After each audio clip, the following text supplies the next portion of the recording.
passamos por um capítulo complicado, mas também bonito e fascinante. Geralmente o autor da lição da escola sabatina desta semana, falar das pragas, ele não menciona com muitos detalhes questões como por que o nome de Deus não foi falado a Moisés, por que Deus não se preocupou em mostrar o seu nome, mas mostrou suas obras, para que as pessoas pudessem ver Deus mais pela sua obra, para mostrar que a coisa mais importante não é o seu nome, mas a sua presença. Não são detalhes sobre a aparência. Você percebe que a Bíblia não se debruça sobre qual era a aparência de Cristo, se ele tinha olhos azuis, se tinha cabelo longo, se tinha barba ou não. Esses não são detalhes que muitas vezes interessam a Bíblia, mas mostrar o caráter. Que no grande conflito, na salvação, importa-nos conhecer um Deus que está presente. Os outros deuses eram extremamente voltados àquilo que era aparência, não é? Ídolos feitos podiam ser tocados, mas não falavam. Deus, ao contrário desses ídolos, totalmente ao contrário, exime-se de mostrar a aparência física, atributos humanos, físicos, e ele apresenta-se mais na sua personalidade, no seu caráter. É através da grandiosidade da obra dele que ele se dirige aos seres humanos. Agora, nas pragas, a coisa muda. Nas pragas as coisas mudam. Nas pragas, nós vemos Deus agora agindo. É interessante que no capítulo 6, a partir dos versos 14 a 27, temos as genealogias de Moisés e Arão. Wirbes, o comentarista, diz que aquela genealogia está ali não por acaso. Era para mostrar que a eleição de Moisés como líder, como libertador, e Arão já estavam sendo premeditadas, fazia parte do plano de Deus. Moisés é o libertador, Arão vai ser aquele que vai ser o sumo sacerdote na ordem dos levitas. Então, assim o projeto de salvação começa a ser delineado a partir daqui. A genealogia não está ali por acaso. Este é um prólogo que nós encontramos. Moisés fala novamente a Faraó, dos versos 28 até os versos 30. Um trecho muito pequeno. Do 7, avançando até o capítulo 8, nós temos a descrição das 10 pragas. O que foram, do modo genérico, essas pragas? As pragas foram a reação de Deus à atitude de Faraó.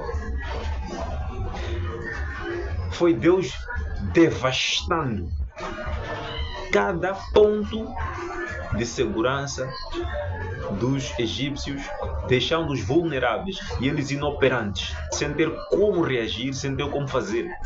Eles tentaram eventualmente imitar uma e outra praga com poderes mágicos, mas quando Deus afeta o Deus Képrio, os piolhos, que são carrapatos, Deus afeta, cria mosquitos, como alguns dizem, que picavam bastante.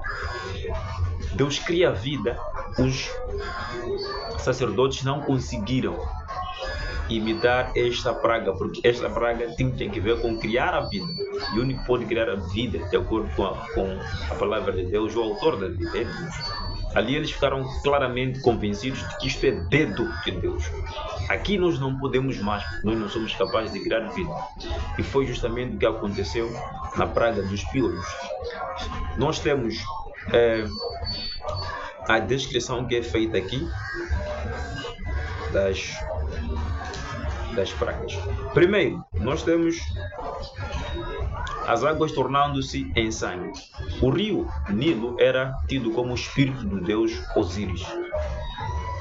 O próprio Nilo também estava relacionado com o deus Hapi. Hapi é o deus da fertilidade. Nós sabemos que o Nilo tinha as suas enchentes periódicas em que as margens transbordavam e eram usadas para poder irrigar a agricultura. Então, este deus Hapi, que foi aquele chamado deus da fertilidade do Nilo, foi severamente afetado. E é interessante que não só o Nilo é afetado, mas tudo que estava lá dentro também morreu.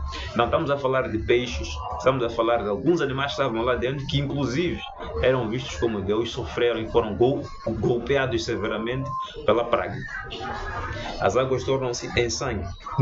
O guardião do Nilo, como diz aqui a Andrews, ele foi afetado. Hapi, que era o espírito do Nilo e era esse deus da fertilidade, foi afetado. Osíris, em que Nilo é o sangue dele, foi afetado.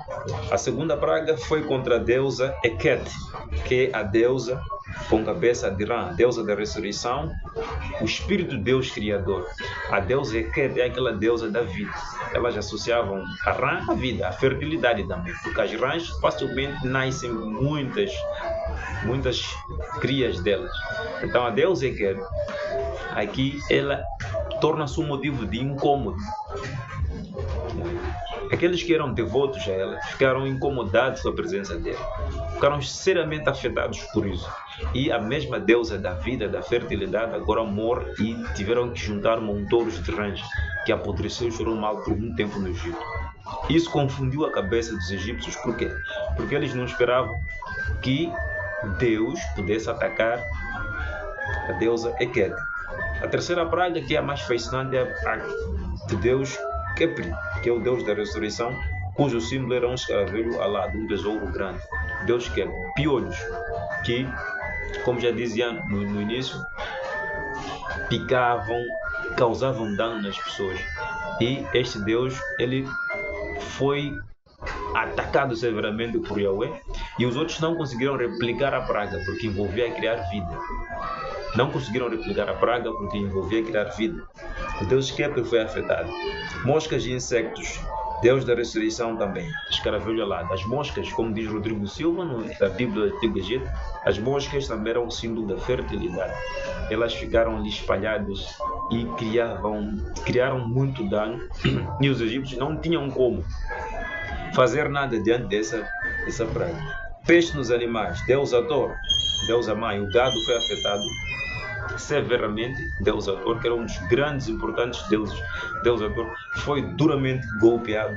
O deus Apis, touro, deus touro. A deusa Ptah, símbolo da fertilidade. Mnevis, touro santo de Heliópolis. Todos esses deuses foram sistematicamente golpeados por Deus. Daí temos a sexta praga, que foi a praga das úlceras, de Sekhmet, que é uma deusa com cabeça de leão, deusa das pragas, mas também com poder de curar. A deusa Sekhmet foi golpeada. Eles tiveram úlceras. E quando eles tinham úlceras, como diz a Bíblia do Antigo Egito, não podiam se fazer aos templos. Diziam que qualquer contaminação que a pessoa tivesse física inabilitava a pessoa de continuar a prestar serviço no templo. Então todos os templos foram esvaziados porque os sacerdotes estavam em casa recuperando-se dessas úlceras.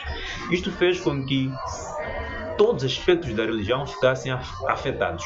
O próprio faraó precisava desses que podiam mexer com os deuses, os sacerdotes, para poderem manter o seu poder. O faraó viu-se ele mesmo afetado, viu os outros afetados pela praga, os templos vazios e os deuses afetados. Na praga das úlceras, a coisa ficou terrível. E quando eles pensavam que as coisas não estavam a tentar se controlar, vem a chuva de pedras, a deusa Nut, deusa do céu. Ela que devia proteger o céu, agora é a partir dela que desestabiliza-se e caem granizos. Deusa da vida, Set, protetor divino das colheitas. As colheitas foram danificadas, Set foi inoperante. Há um papiro que mostra a barca solar de Osíris. O deus Osíris está na barca solar, os outros deuses estão atrás do deus Osíris. Há aqui o sol, que está na cabeça do deus Osíris, na barca solar, e Set está com uma lança perfurando Apophis, que é a serpente do submundo, das trevas, que todas as noites ele tenta destruir Osíris e pegar o sol e manter uma escuridão eterna sobre o mundo.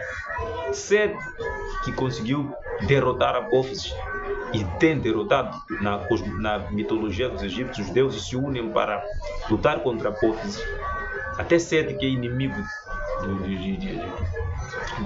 odiado entre os deuses, está lá presente. Set também foi afetado e não conseguiu proteger as colheitas. As colheitas foram danificadas pelo granizo, mas não todo, porque ainda faltava vir a outra, que eram os gafanhotos.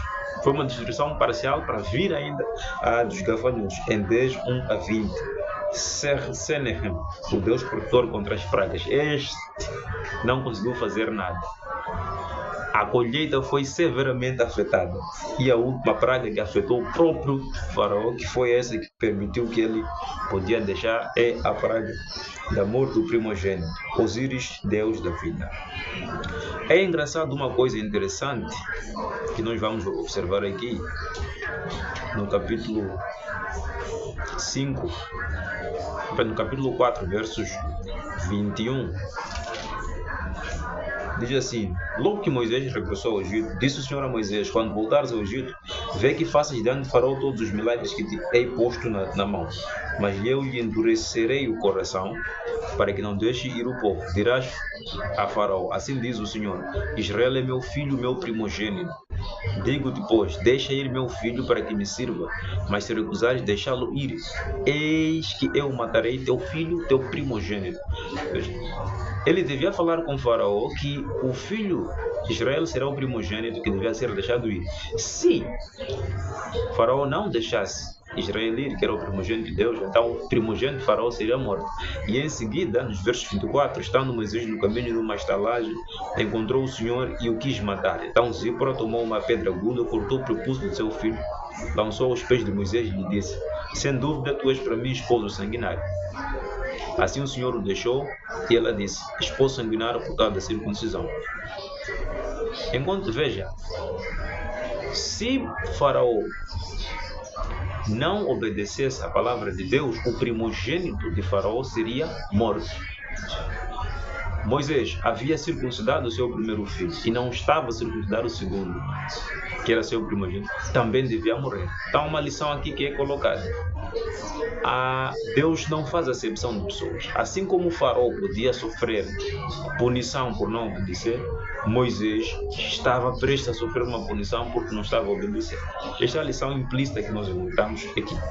Mas Osíris, que era aquele que era o protetor do Faraó ali, não teve como proteger o Faraó. E a morte dos primogênitos aconteceu. Há uma coisa muito importante quando nós vamos para falar da Pessah, da Páscoa, da Passover.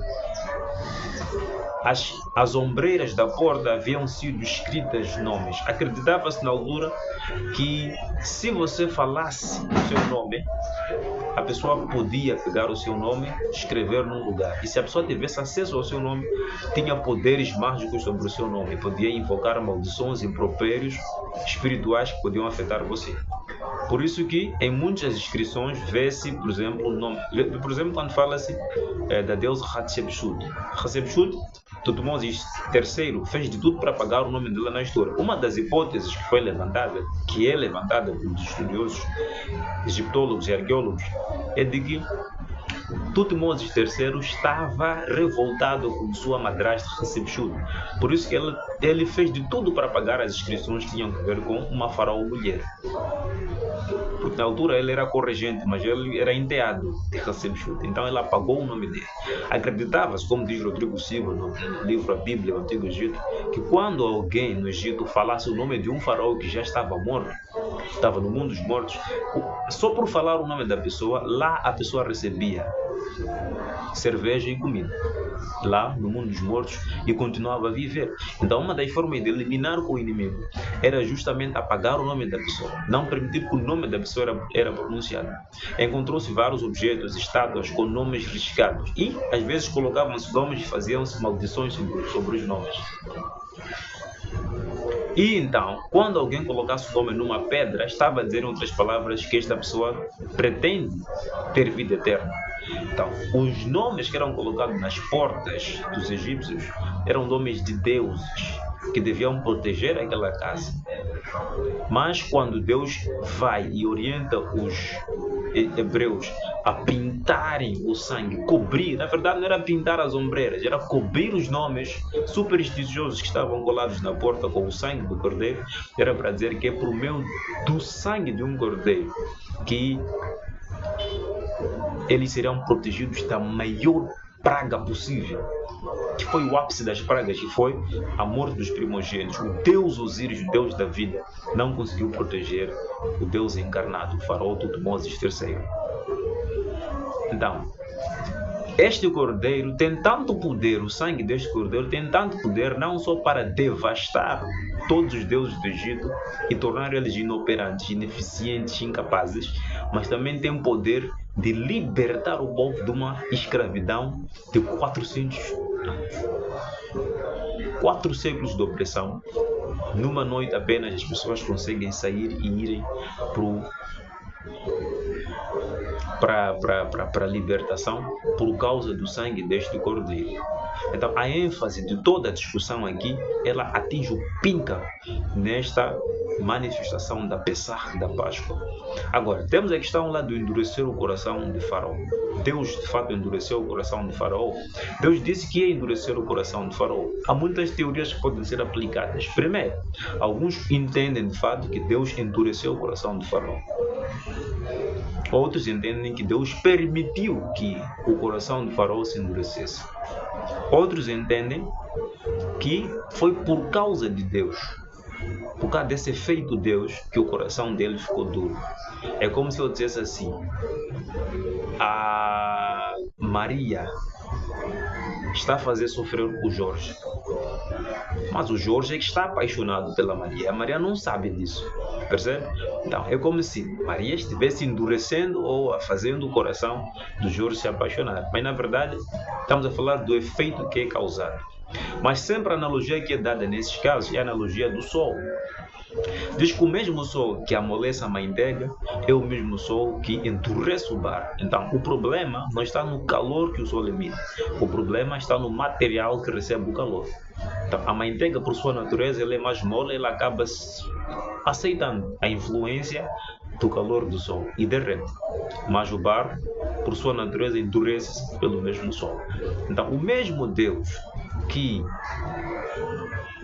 toca corações das pessoas e faz com que as pessoas tenham desejo de seguir e serem mais gratas pela vida e serem pessoas mais de bem, é o mesmo Deus que é objeto de raiva para os ateus. Então, tudo isto acontece porque o ser humano tem seus problemas.